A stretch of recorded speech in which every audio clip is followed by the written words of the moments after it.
ఇండోయ్ విలేజీలో ఉండే గ్రామ ప్రజలు మీ ముందుకైతే కరాచీ హల్వా తెచ్చానండి. ఎలా చేయాలో చూద్దామా? ఒక కప్పు కార్న్‌ఫ్లోరు, 2 కప్పులు పంచదార, కొన్ని డ్రై ఫ్రూట్సు, అలాగే 3 కప్పులు నీళ్ళు.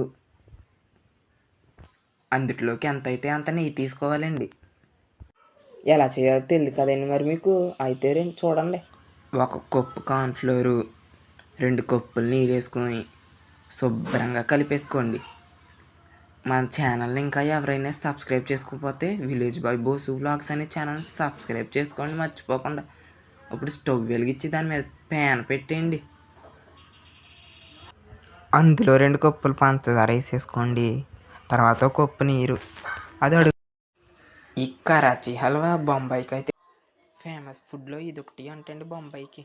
మీలో ఎంతమందికి కరాచీ హల్వా వచ్చో కామెంట్ చేయండి.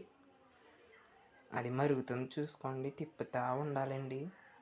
ఇప్పుడైతే మరిగిపోయింది కాబట్టి కార్న్‌ఫ్లోర్ అయితే కలిపేసుకొని వేసేసుకొని, కార్న్‌ఫ్లోర్ వేసిన తర్వాత అయితే తిప్పడం అయితే ఆపకూడదు అసలు. తిప్పుతానే ఉండాలి. తిప్పకుండా ఉంటే అడుగంటేస్తుంది. అది అలా తిప్పుతూ ఉండగా కొంచెం నెయ్యి వేసుకొని ఇంకా తిప్పుకుంటూ ఉండాలి.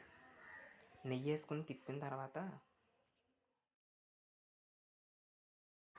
నెయ్యి వేసుకున్నాకైతే ఆ మిశ్రమం అయితే దగ్గర పడుతుంది.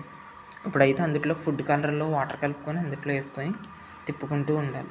ఇందాకైతే కావాల్సిన వస్తువుల్లో ఫుడ్ కలర్ అయితే చెప్పలేదు, ఏమనుకోకండిలే. ఫుడ్ కలర్ అయితే మీకు ఇష్టమైతే వేసుకోండి, లేకపోతే లేదు. ఫుడ్ కలర్ ఆప్షనల్, అంతేకాని కన్ఫామ్గా వేయాలని అయితే లేదులేండి. ఫుడ్ కలర్స్లో అయితే చాలా ఫుడ్ కలర్స్ అయితే అవైలబుల్గా ఉంటాయి. మీకు ఏ కలర్ ఇష్టమో ఆ కలర్ అయితే వేసుకోండి. ఇది ఇలా తిప్పుతూ ఉంటే దగ్గర పడుతుంది. ఇంకా గ్యాస్ ఆఫ్ చేసి కిస్మిస్ వేసుకొని దింపేసుకోవడమే. దింపేసుకొని ఒక ప్లేట్ తీసుకొని అందులో నెయ్యి వేసుకొని లేకపోతే ఆయిల్ వేసుకొని మొత్తం ప్లేట్ అంతా అప్లై చేసి అందులో సర్వ్ చేసేసుకోవడమే. టేస్ట్ అయితే సూపర్ వచ్చింది. కన్ఫామ్గా మీరు కూడా ట్రై చేయండి. ఎంతమంది ట్రై చేశారో కామెంట్ చేయండి.